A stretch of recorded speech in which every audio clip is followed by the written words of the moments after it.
Operation midnight hammer में 125 US military aircrafts ने मिलकर ईरान की न्यूक्लियर फैसिलिटीज फोर्डो, नतांज और इस्फहान पर हमले किए।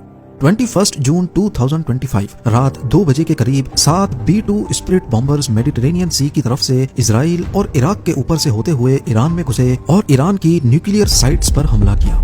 इन हमलों के बाद पूरी दुनिया की नजर ईरान की जवाबी कार्रवाई पर टिकी थी। पूरे मिडिल ईस्ट में 2 दर्जन से ज्यादा यूएस बेसेस मौजूद हैं और खदशा जाहिर किया जा रहा था कि ईरान इनमें से किसी भी बेस को निशाना बना सकता है। और फिर 2 दिनों के बाद वही हुआ। ईरान ने कतर में यूएस की अल उद ईद एयरबेस और इराक की ऐन अल असद एयरबेस पर हमला किया, मगर अमेरिकन बेसिस पर ये कोई पहला हमला नहीं था। ईरान माजी में भी कई मरतबा अमेरिकन बेसिस और उनके एसेट्स पर हमले कर चुका है और एक बार तो अमेरिका की पूरी वॉरशिप को भी नाकारा बना दिया था। आइए जानते हैं माजी के वो 4 वाकयात जब ईरान ने खुल्लम खुल्ला अमेरिका को गहरी चोट पहुंचाई थी। ज़ेम टीवी की वीडियोस में एक बार फिर से खुशामदीद। नाजरीन, 3 जनवरी 2020 को बगदाद एयरपोर्ट पर यूएस ने एक ड्रोन स्ट्राइक की जिसमें कासिम सुलेमानी की जान चली गई। वो सिर्फ ईरान के एक जनरल नहीं थे बल्कि सुप्रीम लीडर खमेनी के सबसे भरोसेमंद आदमी और मिडिल ईस्ट के चेस बोर्ड का सबसे ताकतवर मोहरा भी थे। उनकी मौत की खबर ने ईरान में सोग का आलम तारी कर दिया और अब ईरान ने इसका बदला लेने का फैसला कर लिया। जहां लोग सोच रहे थे कि ईरान सिर्फ शोर मचाएगा, वहां ईरान ने डिसाइड किया कि इस बार जवाब सीधा मिसाइल से होगा। ईरान ने ओपनली अमेरिका को धमकी दी और कहा कि अमेरिका ने हमारे सिपह सलार को मारा है, अब उसे इसकी कीमत चुकानी होगी। ऐन अल असद एयरबेस इराक के वेस्टर्न रीजन में अमेरिका की एक बहुत इंपॉर्टेंट बेस है। इस हमले के सिर्फ 6 दिनों के बाद 8 जनवरी 2020 को रात 1:20 पे दर्जनों फातेह और कयाम बैलिस्टिक मिसाइल्स आसमान में नजर आए और वो अमेरिकन एयरबेस पर आग की तरह बरस पड़े। ईरान का ये हमला इतना टारगेटेड था कि इन मिसाइल्स ने अमेरिकन बेस पर फ्यूल डिपो, एयरक्राफ्ट शेल्टर्स और कमांड पोस्ट को पिन पॉइंट एक्यूरेसी से टारगेट किया। और सबसे हैरानी की बात ये थी कि एक भी मिसाइल मिस नहीं हुआ। अमेरिका को पहले से इंटेलिजेंस मिल चुकी थी, सोल्जर्स बंकर में चले गए थे, लेकिन मिसाइल ने बेस का बुरा हाल कर दिया। हैंगर्स, रनवेज, बैरेक्स सब खाक में मिल गए। पहले तो यूएस ने बोला कि कोई कैजुअल्टी नहीं हुई, लेकिन बाद में पता चला 100 से ज्यादा अमेरिकन सोल्जर्स को ट्रॉमेटिक ब्रेन इंजरीज हुई हैं। उनका नर्वस सिस्टम हिल गया था, कई सोल्जर्स की आंखों के सामने अंधेरा छा गया और कई बेहोश हो गए।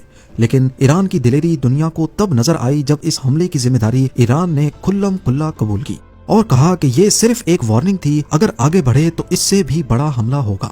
अमेरिका ने इब्तदाई तौर पर इन मिसाइल हमलों के असर को मामूली जाहिर करने की कोशिश की। डोनाल्ड ट्रंप, जो उस वक्त अपने पहले टेन्योर में अमेरिका के प्रेसिडेंट थे, ऑल इज वेल कहकर मामले को दबाने की कोशिश करते रहे। लेकिन ग्राउंड पर सैटेलाइट इमेजेस, सोल्जर्स की वीडियोस और बिफोर एंड आफ्टर विजुअल्स ने सब कुछ एक्सपोज कर दिया। ईरान ने उस वक्त भी कहा कि अगर हम चाहते तो अमेरिकन सोल्जर्स के बैरक्स को टारगेट करते, लेकिन हमारा मकसद जान लेना नहीं, एहसास दिलाना था। इस हमले के बाद दुनिया ये देखकर दंग रह गई कि ईरान ने खुल्लम खुल्ला अमेरिकन बेस पर मिसाइलों की बारिश की और आगे से अमेरिका खामोश तमाशाई बना रहा। इससे 1 साल पहले भी एक ऐसा वाकया हुआ था जब ईरान ने अमेरिका को मुंह तोड़ जवाब दिया। जून 2019 की एक पुरसुकून रात के दौरान ईरान की एयर स्पेस में 6000 करोड़ रुपयों का एक American drone RQ-4 global hoc दाखिल हो गया। लेकिन सिर्फ 20 सेकंड्स के अंदर अंदर ईरान ने अमेरिका के इस फखर को आग में बदल दिया। हुआ कुछ यूं था कि 2019 में भी अमेरिका और ईरान के बीच टेंशन्स काफी हद तक बढ़ चुकी थी। उस वक्त भी डोनाल्ड ट्रंप ही अमेरिका के प्रेसिडेंट थे और उन्होंने ईरान पर सख्त सैंक्शंस लगा दिए थे। दूसरे मुल्कों को मना कर दिया कि कोई भी ईरान से तेल ना खरीदे। इसकी वजह से ईरान की ऑयल एक्सपोर्ट्स तकरीबन 0 के बराबर हो गई थी। इन सैंक्शंस की वजह से ईरान भी चुप नहीं था। पर्शियन गल्फ के अंदर ऑयल टैंकर्स की वेसल्स पर चुप चुप कर ईरानी प्रॉक्सीज के जरिए हमले हो रहे थे। अमेरिका ने ईरान के अंदर मिलिट्री मूवमेंट्स की जासूसी के लिए स्पाई ड्रोन का सहारा लेने का फैसला किया। यूएस नेवी का RQ-4 ग्लोबल हॉक एक अनमैन्ड ड्रोन ईरान की साहिली हदूद में दाखिल हो गया। इस ड्रोन का काम था आसमान से दुश्मन की हर हरकत पर नजर रखना और बराह रास्त यूएस कमांड को इत्तला देना। ये ड्रोन ईरान की हदूद में 60,000 फीट पे फ्लाई कर रहा था, जहां पर आम एयर डिफेंस सिस्टम काम ही नहीं करते। ईरान ने अपना सेवम खुर्दाद मिसाइल सिस्टम यूज करते हुए ड्रोन को लॉक किया और फायर कर दिया। अमेरिका के वहमो गुमान में भी नहीं था कि ईरान का मिसाइल सिस्टम 60,000 फीट तक काम करेगा। नतीजा ये निकला कि मिसाइल सीधा ड्रोन के सेंटर में लगा और पर्शियन गल्फ के ऊपर आसमान आग की रोशनी से चमक उठा। ईरान के मुताबिक ये ड्रोन उनकी समंदरी सरहद के 15 किलोमीटर अंदर घुस चुका था, लेकिन यूएस का कहना था कि ड्रोन इंटरनेशनल एयर स्पेस में ही था। पहले तो ट्रंप ने ईरान पर एयर स्ट्राइक्स करने की धमकी दी, लेकिन फिर कोई एयर स्ट्राइक नहीं हुई। आइए अब चलते हैं 1987 में। ईरान इराक वॉर के दौरान पर्शियन गल्फ में बहुत ज्यादा टेंशन्स फैल गई थी। ईरान कुवैती ऑयल टैंकर्स को पर्शियन गल्फ में निशाना बना रहा था, जिसकी वजह से पूरी दुनिया में ऑयल का बहरान पैदा होने का खदशा था। यही वो वक्त था जब अमेरिका ने ऑपरेशन अर्नेस्ट विल लॉन्च किया, जिसमें यूएस नेवी की वॉरशिप्स कुवैती ऑयल टैंकर्स को प्रोटेक्शन देती और एस्कॉर्ट करके बाहिफाजत अरेबियन सी तक पहुंचाती। 1 साल तक चलने वाला ये ऑपरेशन वर्ल्ड वॉर 2 के बाद यूएस नेवल कॉन्वॉय का सबसे बड़ा ऑपरेशन था। लेकिन अमेरिका के ऑपरेशन के बावजूद टेंशन्स कम नहीं हुई।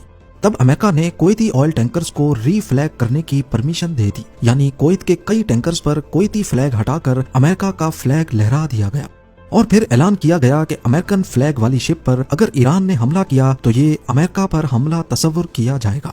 ईरान कुछ वक्त तक बर्दाश्त करता रहा, लेकिन फिर 16 अक्टूबर 1987 को उससे रहा नहीं गया। MV Isle City ऐसी ही एक कुवैती शिप थी जिसे रीफ्लैग करके अमेरिका का बना दिया गया था। ईरान ने Chinese made silk worm missile launch किया जो सीधा शिप के ब्रिज पर आकर लगा। ये 3000 kg का सबसोनिक मिसाइल था जो 120 किलोमीटर तक टारगेट को हिट करने की काबिलियत रखता था। उस वक्त इस शिप के आसपास यूएस नेवी की कोई वॉरशिप नहीं थी, क्योंकि अमूमन ईरान रीफ्लैग्ड शिप को निशाना नहीं बनाता था। ये ईरान की तरफ से किसी भी अमेरिकन फ्लैग्ड शिप पे होने वाला सबसे पहला हमला था।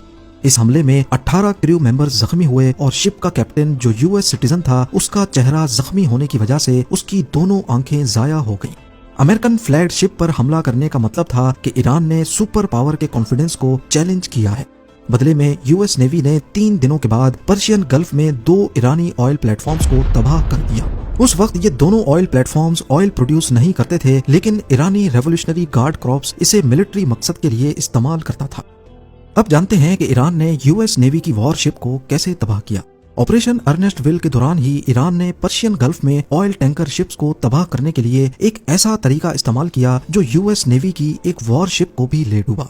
ईरानी नेवल फोर्सेज ने पर्शियन गल्फ में माइंस का एक नेटवर्क बिछा दिया।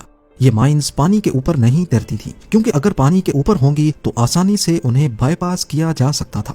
इन माइंस को चेन के साथ बांधकर एंकर वेट लगाया जाता और स्पीड बोट्स के जरिए उन्हें पानी में फेंक दिया जाता।